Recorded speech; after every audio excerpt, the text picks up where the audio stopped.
আপনি কি দীর্ঘদিন থেকে অসুস্থ, শারীরিক কিংবা মানসিক বিভিন্ন সমস্যায় আক্রান্ত হচ্ছেন, কিন্তু মেডিকেল রিপোর্টে সবকিছু নরমাল আসছে বারবার? নামি দামি হসপিটাল কিংবা ক্লিনিক ও ডাক্তারের কাছে চিকিৎসা নিয়েও আপনার অবস্থার কোনো উন্নতি হচ্ছে না? বাধ্য হয়ে ডায়াগনোসিস ছাড়াই দিনের পর দিন আন্দাজে ওষুধ খেয়ে যাচ্ছেন? আপনার সমস্যা যদি এমনই হয়, তাহলে আপনি আরেকবার নতুন করে ভাবতে পারেন। সমস্যাগুলো কি আসলেই শারীরিক কিংবা মানসিক, নাকি বদনজর, জাদু কিংবা ওয়াসওয়াসা ইত্যাদি প্যারানরমাল কিছুর প্রভাব এর পিছনে রয়েছে? কেননা সহিহ আল জামে কিতাবে রয়েছে, হযরতে জাবের রাদিয়াল্লাহু আনহু থেকে বর্ণিত, নবী করিম সাল্লাল্লাহু আলাইহি ওয়াসাল্লাম বলেছেন, বদনজর মানুষকে কবর পর্যন্ত পৌঁছে দেয় এবং উটকে পাতিলে। কারণ বদনজর লাগার বিষয়টি স্বয়ং নবী করিম সাল্লাল্লাহু আলাইহি ওয়াসাল্লামের অন্য একটি হাদিস থেকেও প্রমাণ পাওয়া যায়। এক সাহাবী গোসল করছিলেন, অন্য সাহাবী মাশাআল্লাহ না বলে বলেছিলেন কতই না সুন্দর।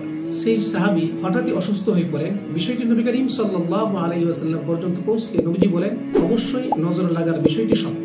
স্বয়ং নবী করিম সাল্লাল্লাহু আলাইহি ওয়াসাল্লামও বিভিন্ন ভাবে বিভিন্ন সময় এই জাতীয় সমস্যার সম্মুখীন নবীজি নিজেও হয়েছিলেন। লাবিদ নামক জাদুঘর করতে তিনি ব্ল্যাক ম্যাজিক বা জাদুর সম্মুখীন হয়েছিলেন। তাই আপনার উচিত প্রকৃত সমস্যার কারণ খুঁজে বের করা।